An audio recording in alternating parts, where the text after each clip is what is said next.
And thanks very much, Leah. We have time for a few comments or questions. Charlie first, and then up here, if there's anyone else, I'll.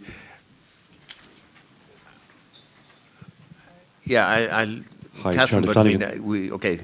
All right, Charlie first, yeah. Very briefly, Leah, that was a great presentation. I think between yourself and Mirish, you've certainly set the ball rolling for what's going to be a great debate. Just very briefly, looking at the Constitution, and you conclude your remarks by saying that the system envisaged in the Constitution is not working to its full potential. Okay, I think that is food for thought.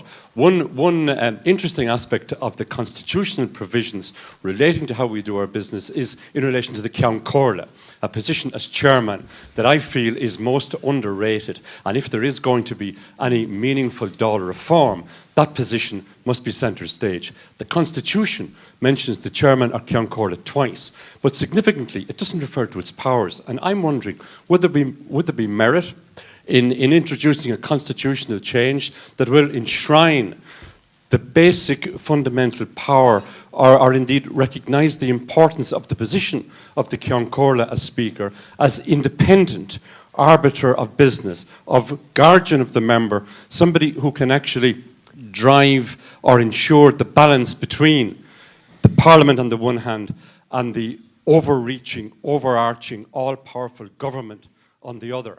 And that perhaps that might be a constitutional change, and included in that would be to recognise the independence of the office of the Speaker by actually making it clear in our Constitution that the office of the Speaker would be elected by secret ballot of members, not somebody who's just appointed by a majority group in open appointed procedure. Thank you.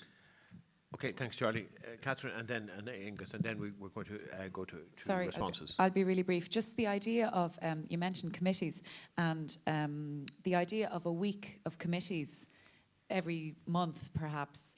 At the moment, I think a lot of parliamentarians find it very difficult to actually even get to their committees on occasion or to spend the requisite amount of time at them. And I've heard the idea mentioned a good number of times that we would have 1 week in the month for committees. I know they do that in Estonia, for example, and some other EU members. So I just was interested in your comments on that. And then just on the inquiries, and in particular the banking inquiry, I mean, I find it difficult to believe that any politician wouldn't have expressed some dismay at the banks in the last number of years. And I don't think there's a citizen in the country who hasn't expressed their views, for want of a better word, in relation to the banks. And we've all maybe overdosed on outrage when it comes to the banks. So what sort of an inquiry can we set up? Are we going to have a number of politicians who have no interest or maybe aptitude for banking matters sitting on these inquiries?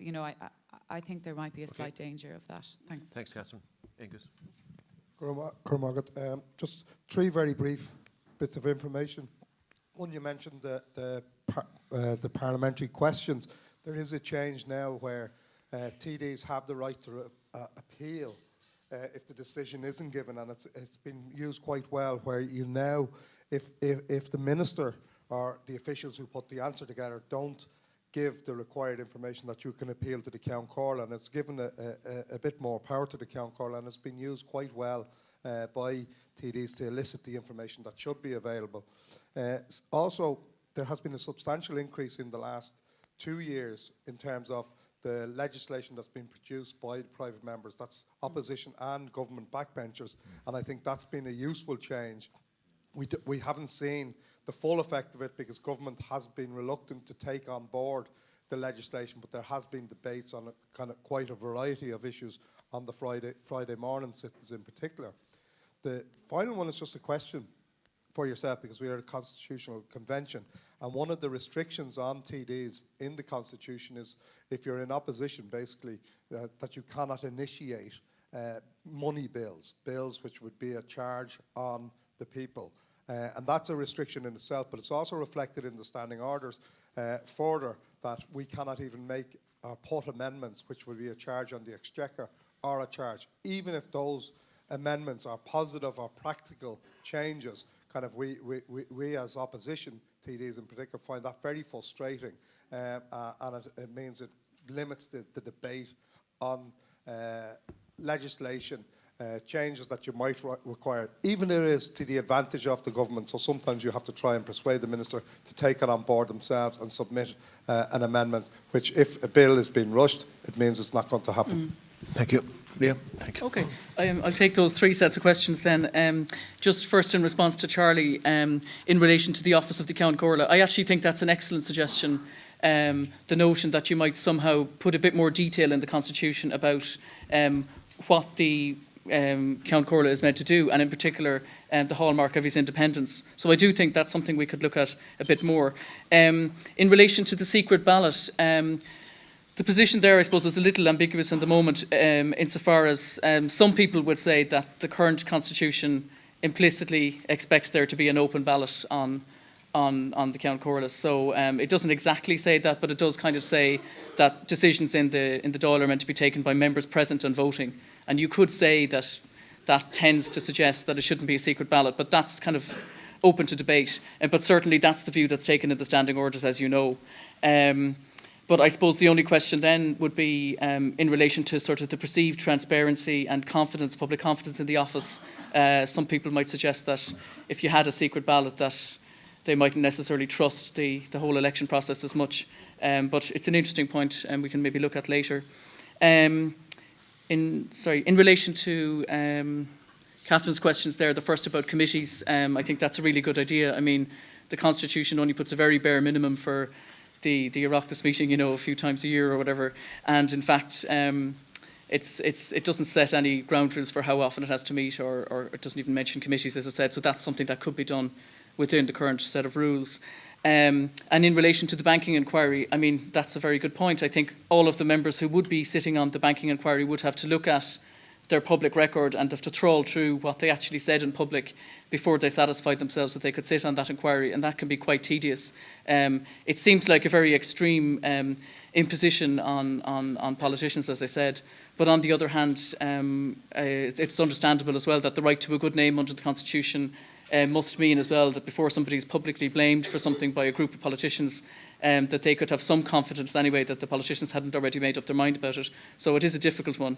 In relation to Angus's points there, that's interesting about the CC appeal process that's underway, and maybe Kieran Coughlin can give us a bit more detail about that later on as well. But that's the kind of thing maybe we could be looking at, the notion of maybe fleshing that out a little bit more, and in other words, institutionalising the notion that there has to be real effort made and a degree of honesty in answering parliamentary questions. As regards the private members' bills, I totally accept that. There have been a lot of increases in that area, but I think that the resources are very minimal in comparison to other parliaments, as I said, where you have a whole parliamentary team helping those members. And finally there, so your point about initiating legislation, yeah, well, that's an interesting one, because there may be some scope for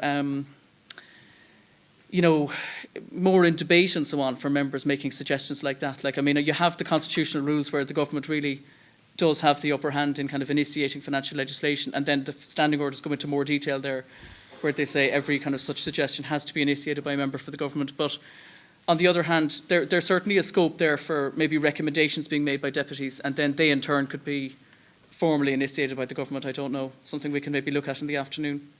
Okay. Okay, thank you very much, Lia. Thank you. All right. No, I'm sorry, Thomas, we're going directly into, because we've already eaten a bit into our time for discussion. And the reason we scheduled a discussion as early as this in the day is because we realised with these first two presentations, you are going to be in receipt of a great deal of significant information. And I think at this stage, while it's still fresh in your mind, it's time to have a discussion and, try and weigh some of this information up. So if you would now move into discussion, and we'll continue in discussion until 11:30 when we break for coffee. And the experts are available for consultation for anyone who wants. Thank you very much.